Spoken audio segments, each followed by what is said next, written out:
Bismillahirrahmanirrahim. Assalamualaikum warahmatullahi wabarakatuh. Alhamdulillah. Alhamdulillahirabbil alamin. Wassalatu wassalamu ala sayyidil mursalin wa ala alihi wa sahbihi ajma'in. Alhamdulillah, syukur kepada Allah Subhanahu wa taala. Pagi ini kita sambung kelas akidah tahun 1. Kelas akidah tahun 1. Okey, kita terus pergi ke kelas. Okey, untuk kelas pada hari ini, untuk video kali ini, Maklum nak cerita sikit sebagai ulangan buku teks kamu, buku teks akidah, muka surat 38. Muka surat 38. Tengok sekali je. Sebab hari tu pun dalam video kan kita dah bagi, Maklum dah bagi kamu tadi. Untuk hari ni sebagai ulangan je. Lepas tu di akhir ni nanti Maklum akan bagi kamu link untuk kuis. Kuis macam mana yang kita dah buat minggu lepas. Memasukkan kod kuis. Lepas tu terus buat dia macam biasa kan. Sebagai latihan. Okey. Kita tengok muka surat 38. Ciri-ciri kejadian alam. Ciri-ciri kejadian alam. Yang pertama, dalam teks ni dia ada 3 ciri-ciri kejadian alam. Okey. Bismillah. Ciri-ciri kejadian alam yang pertama ialah sebelum ni kita dah tengok apa dia tu pengertian alam, lepas tu jenis-jenis alam ni terbahagi kepada 2, alam musyahadah yang boleh dilihat dengan mata kasar dan juga alam ghaib yang tak boleh dilihat dengan mata kasar. Lepas tu kita ada juga bincang pasal dalil ayat Al-Quran tentang kejadian alam, sebagai menunjukkan alam ini adalah makhluk Allah Subhanahu wa taala. Firman Allah Subhanahu wa taala, badi'us samawati wal ardh wa idza qada amran fa innama yaqulu lahu kun fayakun. Lepas tu kita sambung pula daripada dalil tu, kita terus kepada ciri-ciri kejadian alam dan seterusnya kita tengok hikmah penciptaan alam kepada manusia. Okey, ciri-ciri kejadian alam yang pertama, Allah menjadikan siang dan malam. Kita ada siang dan juga malam. Allah menjadikan siang dan malam tu bukannya saja-saja. Tak ada apa-apa sebab tak tahu nak buat apa, ada malam dan siang. Tak. Sebenarnya malam ada hikmah dia, siang pun ada hikmah dia. Siang untuk manusia, untuk orang macam kita ni bekerja, belajar dan sebagainya pada waktu siang, dan malam pula kita ada waktu untuk berehat, kita ada waktu untuk kita tidur. Siang untuk kita buat kerja-kerja yang berkaitan dengan dunia, malam pula kita boleh bangun malam, selepas tidur kita boleh bangun malam, bertahajud, beribadah dan sebagainya. Yang kedua, kejadian manusia daripada tanah. Kejadian manusia ataupun penciptaan manusia ini daripada tanah. Kita ni, jasad manusia ni dicipta, Allah menciptakan Nabi Adam alaihissalam daripada tanah. Malaikat daripada cahaya dan jin daripada api. Yang ketiga, Allah Subhanahu wa taala menciptakan makhluk berpasangan seperti lelaki dan perempuan. Apa tujuan diciptakan manusia ni berpasang-pasangan, ada lelaki ada perempuan? Tak lain tak bukan adalah untuk saling mengenali antara satu sama lain dan saling bantu-membantu antara satu sama lain. Kita tengok pula hikmah penciptaan alam kepada manusia. Dekat dalam buku teks kita ada 3. Selain daripada 3 ni ada banyak lagi hikmah yang kadang-kadang kita tak terfikir, tak terjangkau di akal kita. Ada rupanya hikmah diciptakan alam ni. Walaupun sekecil-kecil benda sampai sebesar-besar benda dalam alam ni, ada hikmah dia. Yang pertama, sebagai tanda bahawa Allah Subhanahu wa taala Maha berkuasa dan Maha mengetahui segala-galanya. Kita tengok, kita buka mata tiap-tiap hari tengok apa yang kita nampak ni terlalu banyak. Benda-benda yang kecil banyak, benda-benda yang besar banyak, benda yang lebih besar daripada tu makin lama makin besar, makin lama makin besar, ada banyak juga.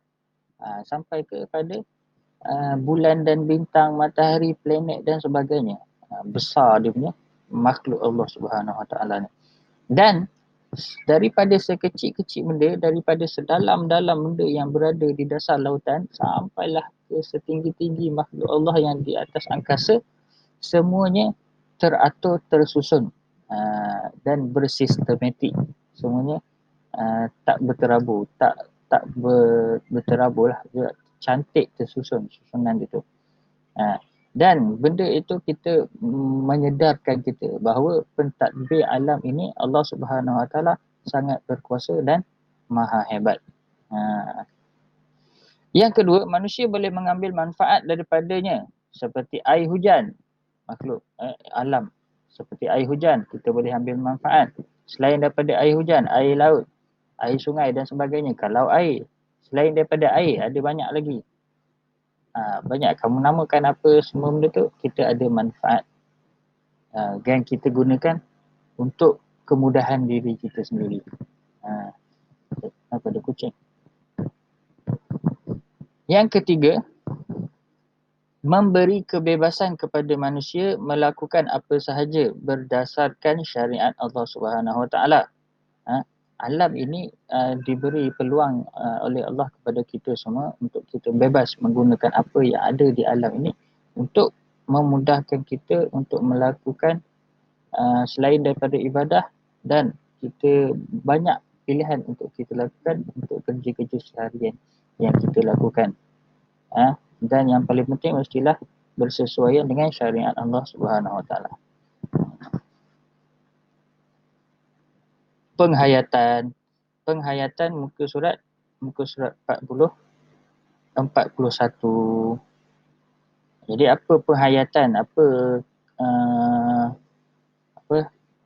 istifadah ataupun apa kelebihan, manfaat yang kita dapat daripada kejadian alam ni.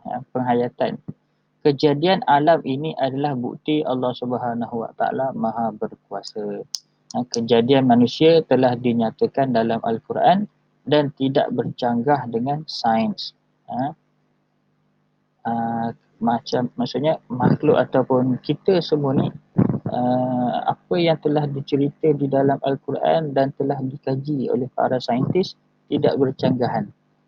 Rupa-rupanya benda yang saintis kaji tu dah disebut di dalam Al-Quran. Yang ketiga, ciptaan Allah Subhanahu Wa Taala yang meliputi segala di langit dan di bumi menuntut kita agar sentiasa bersyukur dengan segala nikmat kurniaan Allah Subhanahu Wa Taala.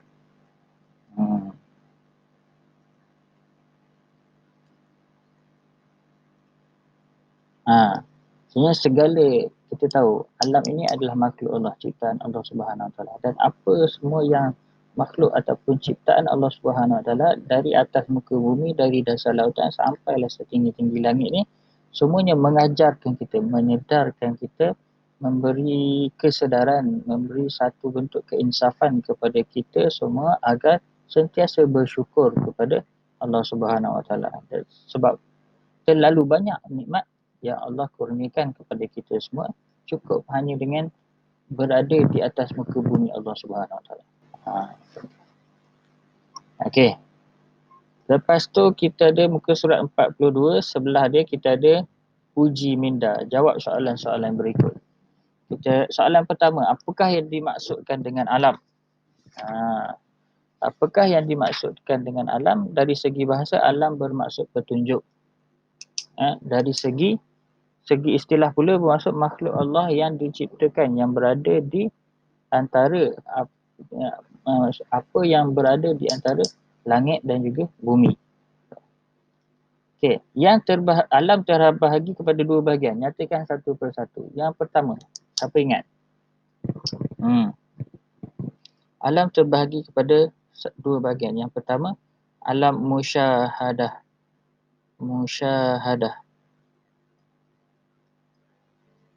Itu alam yang kita boleh nampak dengan mata kasar. Yang kedua, alam ghaib. Alam yang tak nampak dengan mata kasar. Alam musyahadah maksudnya alam nyata. Okey. Yang ketiga, nyatakan contoh-contoh kejadian alam yang terdapat di langit. Apa dia? Banyak. Bulan, bintang. Dia apa lagi? Bulan, bintang. Matahari di langit juga. Matahari, bulan, bintang. Planet-planet lain juga. Bagaimana kita hendak bersyukur dengan nikmat anggota badan yang dikurniakan oleh Allah Subhanahu Wa Taala? Soalan yang keempat. Siapa boleh jawab? Bagaimanakah kita hendak bersyukur dengan nikmat anggota badan yang dikurniakan oleh Allah Subhanahu Wa Taala kepada kita? Cara dia, macam mana kita nak menzahirkan rasa syukur kepada terhadap apa yang telah dikurniakan oleh Allah dari segi tubuh badan kita. Antaranya, kita boleh gunakan anggota badan kita ni untuk berbuat kebaikan. Gunakan fizikal kita untuk beribadah kepada Allah Subhanahu Wa Taala. Kita ada kekuatan fizikal, kita sihat tubuh badan. Cara nak tunjukkan kesyukuran, waktu malam kita bangun bertahajud contohnya, ataupun dengan apa? Dengan tenaga kita yang ada pada kita, kita mampu bekerja contohnya, kita banyakkan bersedekah selepas dapat hasil daripada kerja yang kita lakukan.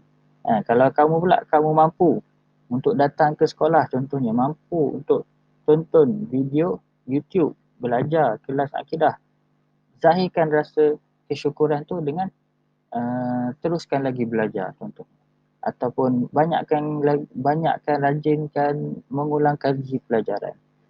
Macam tu. Okey, habis. Kita ada 3 muka surat je untuk sini. Buku aktiviti, buku celik praktis kita dah buat sampai muka surat 28. Betul? Jadi dah habis sampai muka surat 28. Jadi nanti Malik akan bagi satu kuis dekat grup WhatsApp, dan sekali dengan kod dia kamu boleh buat kuis tu. Pastikan kamu buat dalam masa sehari. Jangan lebih daripada sehari. Hari ni, esok baru kamu nak buat tak boleh dah. Sebab link tu dah expired. Dia dah tamat tempoh. Dia paling lama sehari saja. Okey, sampai di sini saja video kita untuk hari ini. InsyaAllah hari Ahad kita akan sambung lagi. Hari Ahad pula, hari Jumaat. Hari Jumaat. Terima kasih kerana menonton. Kalau kamu faham apa yang Malik ajar ni, tinggalkan komen dekat bawah, ruang komen. Tulis nama kamu. Saya Sofia, saya Aina Sofia contohnya. Saya faham macam tu. Okey. Terima kasih. Wabillahi taufiq wal hidayah. Wassalamualaikum warahmatullahi taala wabarakatuh. Malik terpaksa buat video laju-laju sikit.